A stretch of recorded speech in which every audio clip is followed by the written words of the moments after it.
Monsieur Pierre Froustet, donc réélu, ça va être votre deuxième mandat, donc je présume une grande satisfaction. Oui, tout à fait une grande satisfaction après une campagne intense, une campagne qui a été volontairement de notre côté apaisée et en utilisant des moyens de communication les plus larges possibles et un message le plus fort possible aussi, tout en étant très respectueux et très rassembleur.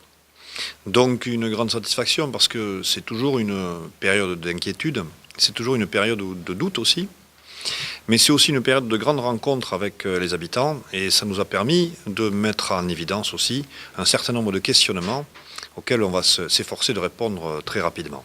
Donc justement, ça va être votre deuxième mandat, donc vous avez fait 6 années, vous aviez découvert ce que c'est d'être maire. Quel sera dans ce premier mandat ce qui vous aura le plus marqué dans la découverte du poste de maire? Alors le poste de maire en fait a deux aspects. Un aspect qui est le représentant du conseil municipal et donc chargé d'exécuter les décisions prises par le conseil municipal, bien sûr de les préparer aussi. Et puis le second aspect, c'est un aspect de représentant de l'État, le représentant de l'État sur sa commune. Et cet aspect-là aussi était important puisqu'on est chargé d'assurer la sécurité des biens et des personnes. C'est un poste de haute responsabilité et avec beaucoup d'incidence sur la vie des habitants. Donc c'est ces deux aspects-là qui sont très complémentaires et très différents, mais qui sont très surprenants lorsqu'on prend ces fonctions-là. Et ça nécessite à la fois une grande écoute, une grande écoute des habitants, puis à la fois aussi une fonction autoritaire qui doit se faire toujours dans le respect des décisions prises par les élus, mais aussi de l'intérêt général de la collectivité. Donc justement, j'aurais tendance à dire le premier mandat, il y a beaucoup de découvertes, il a fallu trouver ses marques.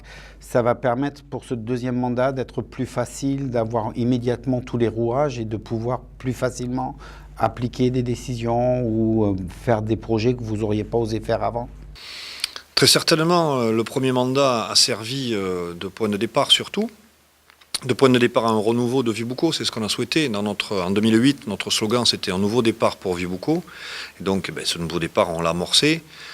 Ceci étant, c'est pas non plus dans l'exagération qu'on se situe et on souhaite confirmer d'abord les projets que nous avons mis en place, puis ensuite développer de nouveaux projets, mais qui seront plus des projets de réhabilitation que des vrais projets aussi pleins de changements qu'a été le premier mandat. Donc ce premier mandat, il nécessitait vraiment un nouveau départ, notamment dans l'aménagement du centre-bourg. Ce second mandat, il nécessitera plus une confirmation des acquis et une remise à niveau de certaines parties de la commune qui sont très fortement dégradées aujourd'hui.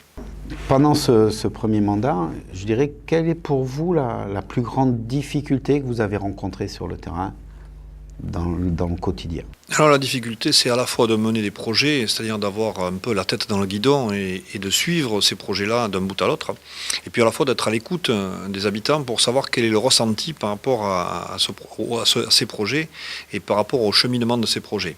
C'est toujours très difficile d'être à la fois en quelque sorte un technicien et à la fois un communicant, et puis savoir aussi prendre les décisions. Il y a un peu trois aspects, trois volets qui ne sont pas forcément non plus toujours en adéquation, qui sont donc d'arriver à mener un projet techniquement convenablement, d'arriver à ressentir ce que la population en attend, et puis à avoir l'autorité aussi suffisante pour faire les choses. Parce que des mandats précédents, ici ou ailleurs, ont bien montré que les habitants attendent aussi d'un conseil municipal et d'un maire qu'il réalise certaines choses. On n'est pas là non plus pour faire que de la représentation.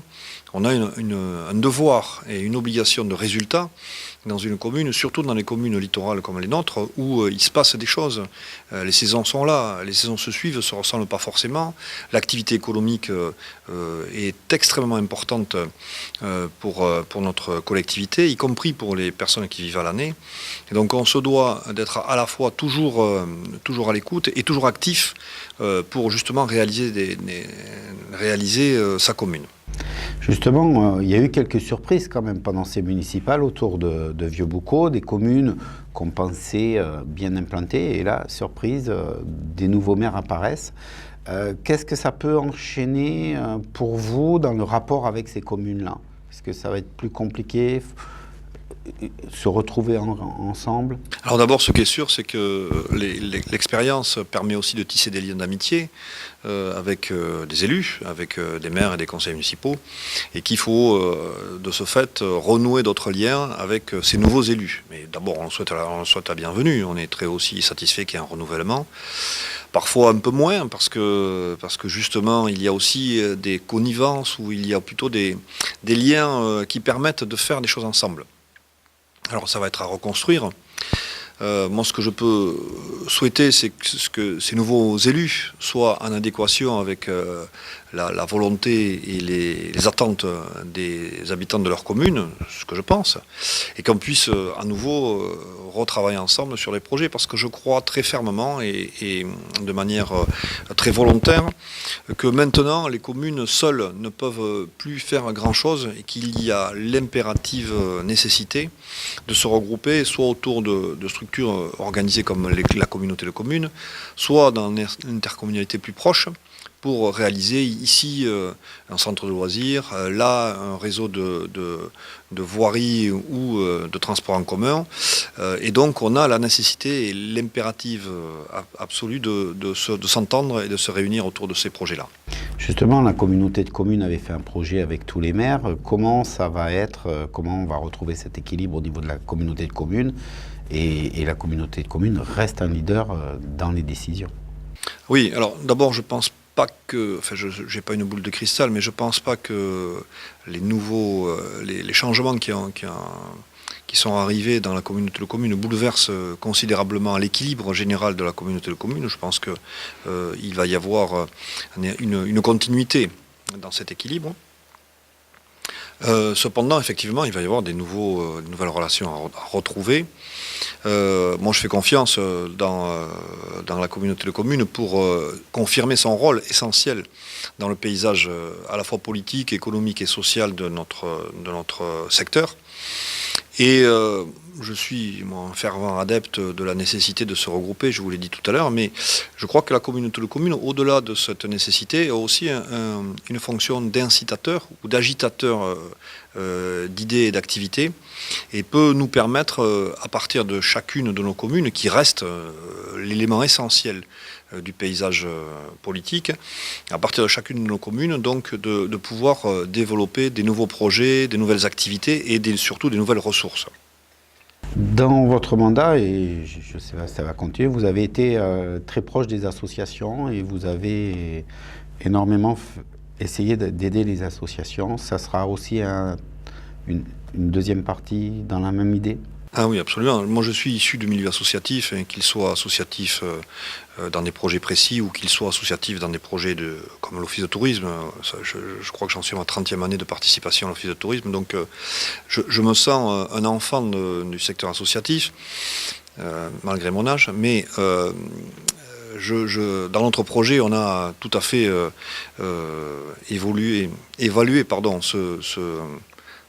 évalué ce secteur, et on a tenu compte des nombreux contacts qu'on a eus avec les associations pour développer ce secteur-là. Alors, donc d'abord, je crois que Avibucco, comme dans beaucoup de communes, mais Avibucco particulièrement, le secteur associatif est très riche et diversifié. Il y a sans cesse des nouvelles associations qui se créent, actives, comme par exemple la Pinasse boucalaise. Donc ces associations-là, elles apportent à chaque habitant à la fois un choix d'activité, mais aussi une dynamique qui est nécessaire et qui est très attractive dans notre commune. Et il s'agit non seulement de la confirmer, mais aussi de la développer le plus possible. Et donc c'est un de nos axes principaux en matière de vie locale, et un élu chargé de ce secteur sera désigné lors du prochain conseil municipal pour justement s'intéresser et travailler en étroite collaboration avec les associations. Je vous remercie d'avoir pris du temps pour venir nous rencontrer, faire l'analyse. Merci à vous. À bientôt. À bientôt.